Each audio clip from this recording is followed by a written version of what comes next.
My brother stole my $80 company, so I let him keep it, and the 10 LM debt. They say blood is thicker than water, but people who say that usually forget the rest of the quote. The actual proverb is, the blood of the covenant is thicker than the water of the womb. It means the bonds we choose to make, the ones built on mutual respect and shared struggle, are infinitely stronger than the genetic accidents of birth. Unfortunately, my older brother, Marcus, never cared for literature. He only cared for leverage. For the first 30 years of my life, I was the quiet one, the background noise. Marcus was the golden child, loud, charismatic, and blessed with the kind of aggressive charm that made people hand over their wallets with a smile. He was a born salesman. I, on the other hand, was an engineer. I liked systems. I liked blueprints. I liked things that made sense. When you build a skyscraper, you don't start with the penthouse. You dig down. You pour concrete. You establish a foundation so deep and so unshakable that no storm, no earthquake, and no human error can bring it down. I applied that same philosophy to my life, and eventually, I had to apply it to my revenge.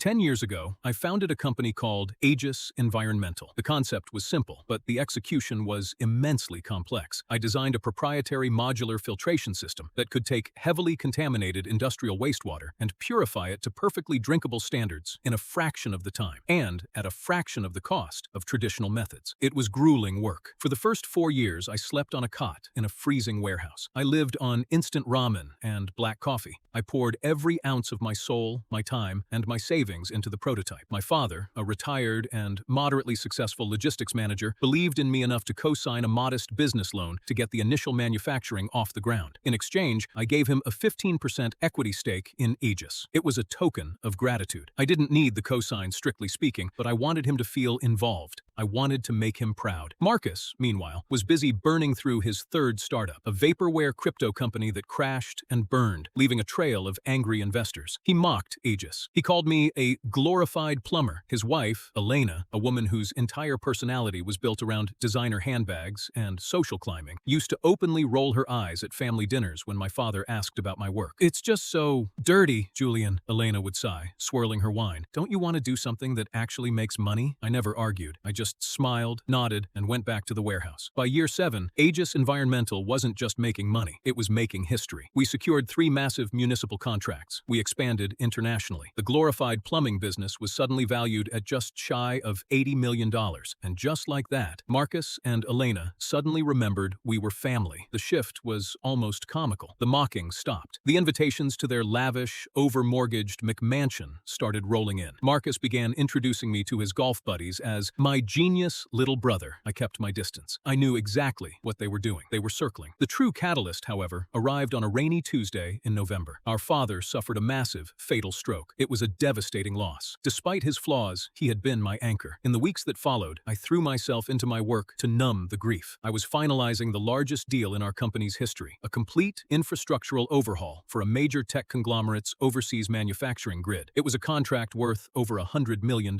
I assumed the reading of my father's will would be a simple formality. His assets were modest: a house, a decent pension, and, of course, his 15% stake in Aegis. I fully intended to buy out his shares from the estate, split the cash evenly with Marcus, and move on. I walked into the office of the family estate lawyer, a slick, overly tanned man named Vance, completely unprepared for the ambush. Marcus was already there, wearing a custom-tailored Italian suit he absolutely could not afford. Elena sat beside him, legs crossed, a subtle, predatory smirk playing on her lips. "Julian," Marcus said, his voice dripping with faux sympathy. "Take a seat. We have a lot to discuss." Vance cleared his throat and opened the manila folder. "Julian, as you know, your father's estate is fairly straightforward. However, there was a recent amendment to his living trust, specifically regarding his shares in Aegis Environmental." I narrowed my eyes. "What amendment?" "2 months before his passing," Vance said smoothly, avoiding my gaze, "your father signed an executive proxy transfer. In the event of his death, his 15% equity and the executive voting rights attached to it were transferred entirely to Marcus." I frowned. It was annoying, but not catastrophic. "Fine, he has 15%. I still own 85. I'll buy him out at fair market value." Marcus chuckled, a low, wet sound that made my skin crawl. "Not quite, little brother." Vance pulled out a second document. This one looked incredibly old. "When Aegis was incorporated, your father utilized a standard boilerplate template for the seed funding agreement. Embedded in that original, archaic paperwork is a founder's subordination clause. It stipulates that in the event the primary financier financier, your father, passes his shares to a designated heir, that heir is granted," Vance swallowed hard, "a retroactive multiplier on their voting rights to ensure the preservation of the financier's legacy." The room went dead silent. "What does that mean, Vance?" I asked. My voice didn't rise. It was perfectly level. "It means," Marcus interrupted, leaning forward, planting his elbows on the mahogany table, "that my 15% equity carries the voting weight of 51%. I control the board, Julian. I control Aegis." I looked at the documents, the signatures, the notarization stamps. It was a masterclass in legal grave robbing. Marcus and Elena had manipulated a dying man into signing over his proxy, and then weaponized a buried, obsolete clause from a 10-year-old boilerplate contract that neither my father nor I had ever realized was there. "You've been running the company into the ground with your sustainable nonsense, Julian," Marcus said, his chest puffing out. "You're leaving money on the table. Apex Industries approached me last week. They want to buy Aegis. Total acquisition. They're offering $120 million, cash. Apex Industries. They were a notoriously ruthless conglomerate known for buying up green tech startups, burying their patents, and stripping their assets to eliminate competition. Selling to them would destroy everything I had built. It would mean firing my entire staff." "You can't sell," I said quietly. "I already have the board votes," Marcus countered, grinning like a shark. "With my 51% voting power, I'm forcing a buyout. Oh, and as majority controller, I'm relieving you of your duties as CEO, effective immediately." Elena literally clapped her hands together. "It's just business, Julian. You can take your little buyout share and go play with your pipes somewhere else." They expected me to explode. They expected me to scream, to throw a tantrum, to threaten lawsuits. Marcus had actually hired 2 private security guards who were standing just outside the glass doors of the conference room, waiting for me to lose my temper. I didn't give them the satisfaction. I looked at Marcus. I looked at the slight tremor of adrenaline in his hands. I looked at Elena's gleeful, greedy eyes. "Are you sure you want to do this, Marcus?" I asked. The tone of my voice was so utterly devoid of emotion that Vance, the lawyer, actually flinched. "It's done, Julian. Pack your office." I stood up. I didn't slam my hands on the table. I didn't raise my voice. I simply buttoned my suit jacket. "Okay," I said. I turned around and walked out. I didn't go to my office to pack. There was nothing there I needed. I just walked out of the building, got into my car, and drove away. I didn't call a lawyer to fight the takeover. I didn't file an injunction. Why? Because I am an engineer. I build systems, and I never, ever build a system without installing a kill switch. For the next 6 months, I became a ghost. I retreated to a small cabin I owned upstate. I didn't answer emails. I ignored the frantic texts from former colleagues. From the outside, it looked like Marcus had won the lottery. He immediately moved into my corner office. He leased a fleet of luxury company cars. He and Elena began appearing in local business magazines, posing as the visionary new leadership of Aegis Environmental. They were spending money like water. Marcus assumed that the $120 million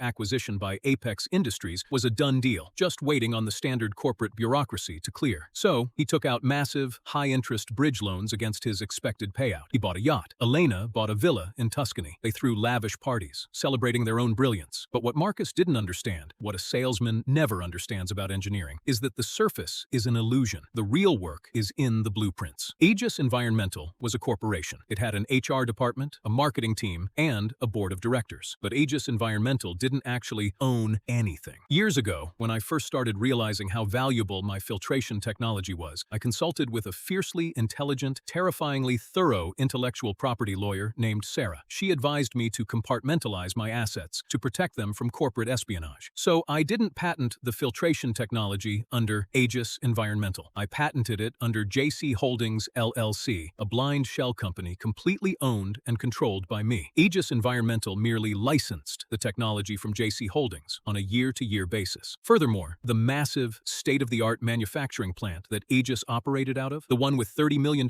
worth of custom fabrication equipment, Aegis didn't own that either. I bought the land and the building personally under a different LLC and leased it back to Aegis. And the cherry on top? The licensing agreement and the property lease both contained a very specific, totally standard, incredibly potent clause, a hostile change of control trigger. If the primary executive officer, me, was ever removed from their position without their explicit written consent, the licenses and the leases were immediately, irrevocably terminated. Marcus thought he had stolen a golden goose. In reality, he had stolen an empty box, and he was currently charging millions of dollars of personal debt to its name. I just had to wait for the Apex Industries acquisition audit to open the box. The climax didn't happen in a muddy trench or a dark alley. It happened in a sterile, glass-walled boardroom on the 50th floor of the Apex Industries headquarters. I wasn't invited, of course, but Sarah, my IP lawyer, had friends in high places. She gave me the exact date and time the final due diligence meeting was taking taking place. I timed my arrival perfectly. I walked into the Apex boardroom just as Marcus was uncorking a bottle of vintage champagne. He was surrounded by Apex executives, his lawyer Vance, and a very smug-looking Elena. Marcus froze when I opened the door. The champagne frothed over his hands, dripping onto the expensive carpet. "What the hell are you doing here?" Marcus snarled, his face flushing dark red. "Security! Get him out of here!" I ignored him. I pulled out a chair at the far end of the massive table and sat down. I placed a thick, leather-bound folder on the table. The lead acquisition attorney for Apex, a stern, gray-haired woman named Ms. Caldwell, frowned over her reading glasses. "Excuse me, Mr. Vance, is this man a part of this transaction?" "No,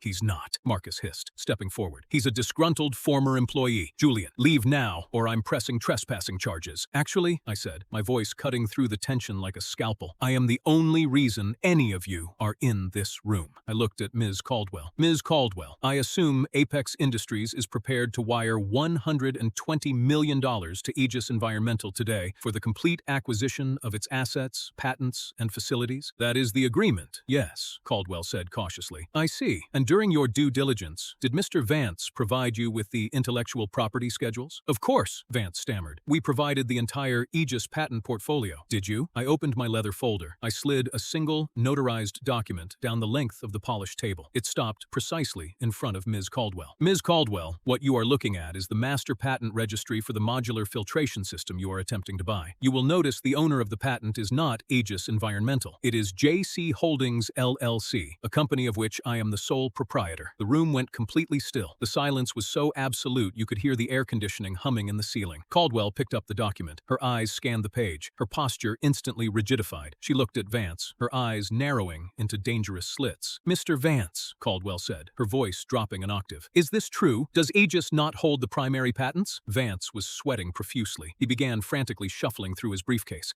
We assumed the original incorporation documents stated." "You assumed," I interrupted. "You didn't check because you were too busy helping my brother forge a succession amendment to actually read the corporate structuring." Marcus's jaw was clenched so tight I thought his teeth might shatter. "Julian, you son of a bitch. It doesn't matter. Aegis has a perpetual license. We still control the manufacturing." "Do you?" I slid a second document down the table. "That is a notice of lease termination," I said calmly, "triggered by a hostile change of control clause. Aegis Environmental's license to use my patents expired the exact second you fired me, Marcus. Furthermore, the land and the facility you are currently operating out of are owned by my real estate trust. Your lease is void. As of midnight last night, Aegis Environmental is illegally trespassing on private property." I watched the color completely drain from Elena's face. The smugness evaporated, replaced by a hollow, gaping terror. She suddenly understood what this meant for her Tuscan villa. Ms. Caldwell dropped the documents on the table as if they were venomous snakes. She stood up. The other Apex executives followed suit. "Mr. Vance," Caldwell said, her tone absolutely lethal, "you have attempted to sell us a hollow shell. You have misrepresented the asset portfolio of this company, which constitutes federal wire fraud. Apex Industries is withdrawing its offer immediately. Expect our legal department to contact you regarding damages for the time and resources you have wasted." "Wait, Ms. Caldwell, please," Marcus begged, his voice cracking. He actually reached out, grabbing her sleeve. She shook him off with a look of pure disgust. The Apex team walked out. The heavy glass doors clicked shut behind them. It was just the four of us left in the room: Marcus, Elena, Vance, and me. Vance was packing his briefcase with shaking, chaotic hands. "I'm dropping you as a client, Marcus," he muttered frantically. "You lied to me. You said the IP was secure. I have to go." Vance practically sprinted out of the room. Marcus stood there, staring at the empty chairs. The reality was crashing down on him, crushing the breath out of his lungs. He had taken out over $10 million